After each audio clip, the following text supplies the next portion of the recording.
Did you ever hear the one about the boy who feared his mother? Beau is afraid. Tells this joke for 3 gobs macking, sometimes exhausting, always beguiling hours. At the center is a fascinating performance from Joaquin Phoenix, who actualizes what it looks like for a boy to suddenly stop growing up and merely age into a graying body. Phoenix makes his mouth tiny as if he were still suckling, and his voice intensely frail. His eyes, often used to signal a primal nature, have never seen looked so soft.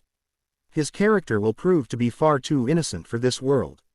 The story that unfolds is Beau's nightmare and his destiny. The film's writer-director is Ari Aster, who has always been a funny guy. His excellent, trauma-filled dramas, Hereditary, and Midsommar, may be packed with the horror of relationships, but it's the cruel joke underneath that provides their driving force. They are pitch-black comedies about the universal fear of losing free will, of being screwed from the get-go. Beau is Afraid, an enveloping fantasy laced with mommy issues, is about being doomed from birth. It's Aster's funniest movie yet. Beau is a quintessential Aster protagonist, barely making it in a hellish landscape that's lovingly detailed by Aster and production designer Fiona Crombie. The downtown neighborhood where Beau lives is defined by violence and madness. People fight in the middle of the street, they threaten to jump off buildings, and dead bodies lie about. It's a Busby Berkeley musical, with death and destruction as the choreography. Working with longtime collaborator Paweł Pogorzelski, Aster surveys this sumptuous chaos like Peter Greenaway did long dining tables in The Cook, The Thief, His Wife and Her Lover. Here, such tracking shots gorgeously capture a sick, sad world eating itself alive in broad daylight.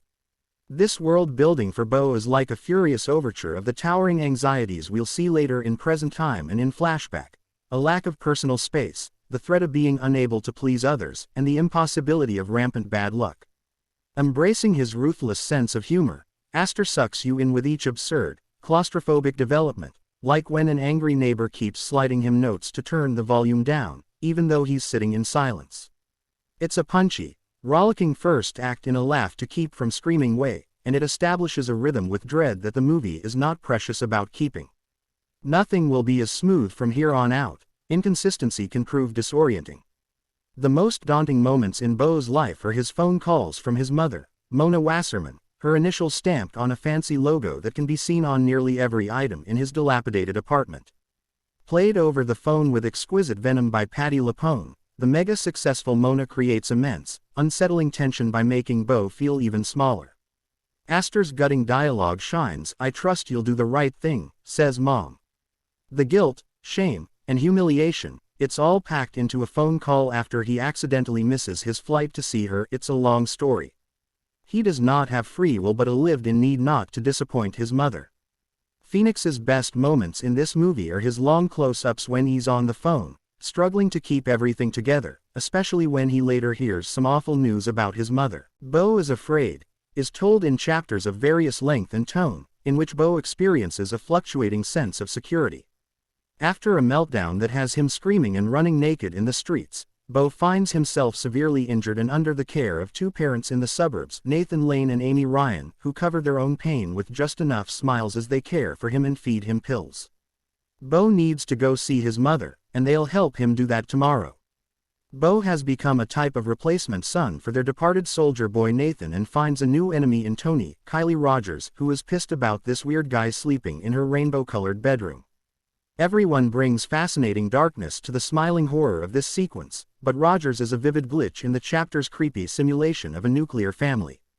She barrels in and out of each scene, a great force of nature, and there are many of them in this movie that makes Beau's odyssey even more bewildering. Midway through the film, Beau is Afraid makes Phoenix's character sit down so that it can float into a stop-motion sequence, with striking animation directed by Cristobal Leon and Joaquin Cosina, The Wolf House. It's a movie within a movie that has Beau is Afraid, touching upon sentimental, hallucinatory, poetic pieces of its complicated headspace and complements its other moments of uncanniness. It also adds to the movie's severely irregular rhythms, like the famous lewd joke, "The Aristocrats." Beau is Afraid prefers shapeless tangents for its full horrific effect, which is at times obtuse and sometimes distancing. The sequence is rounded off by an essential metaphor that becomes important to the rich, pained nature of the movie, of art becoming so lifelike you don't even realize how much of you is in it. Beau is afraid.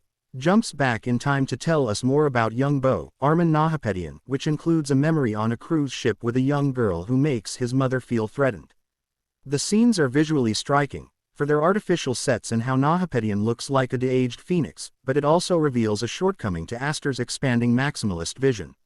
He cannot convey tenderness in a way that feels sincere enough, and some heavy-handed developments here hollow out what is meant to be a heartfelt tragedy. Zoe Lister-Jones plays Mona in these scenes, and what a colossal performance it is. In depicting Mona's control and need, Lister-Jones pulls back the curtain on what has made such a monster in Beau's mind while helping us understand Beau. She has one sequence where red light bathes her face as she lies in darkness with her son, telling him a past memory that will permanently screw Beau up. It is a wholly hypnotic monologue, thanks in part to the space and alarming gentleness with which Lister-Jones gives us each traumatizing revelation, sentence by sentence.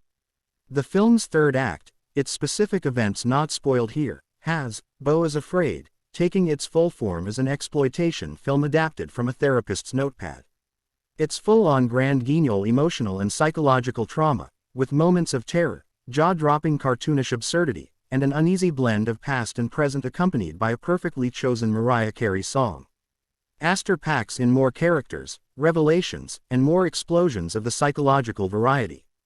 But for all of the power within this feverish work, including its fire and brimstone performances, it creates a weariness that does not work in Astor's favor.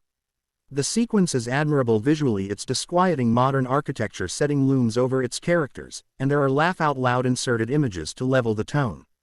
But like the intense strings of Bobby Krullick's score, its pressing atonal nature at such a high volume becomes numbing, so too does the centerpiece dialogue that makes for an Oedipal screed and the twists that verge on self-parody.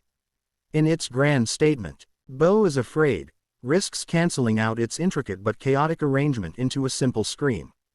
The film includes many surprising performances that blossom in the movie's off-kilter environs, from the likes of Parker Posey, Dennis Menochet, and Stephen McKinley Henderson. But the most important figure in Beau is Afraid is Astor, who is openly wrestling with his work here. No rule says one needs a certain amount of features before reckoning with their authorship. Beau is Afraid is, appropriately, like a fever dream through the museum of Astor's previous creations and fascinations. It's not just the 2011 original short film, Beau, but the premise of his short, Munchausen, the hellish city landscape of C'est la vie, starring Bradley Fisher, the man playing the role here of birthday boy stab man, and Astor's fixation with head trauma, communes, etc. Part of the movie becomes like a retread of what built Hereditary, which is rendered all the more intensely personal by this film's jarring use of first-person point-of-view shots, a terrified boy nodding to his mother, and its bookending scenes.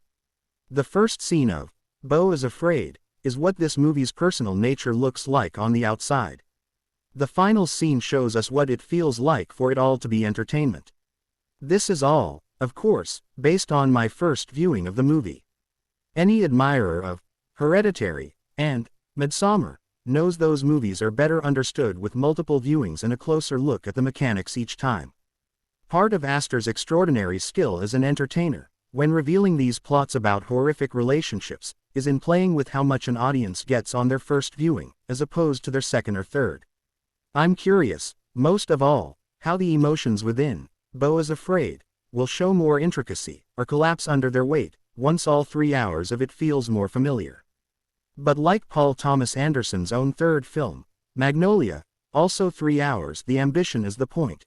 It's apparent even more how Astor has never made a feature or short that is lazy or overly assured of itself. He never will. After the dizzying but unforgettable experience of Beau is Afraid, we now know who to thank for that.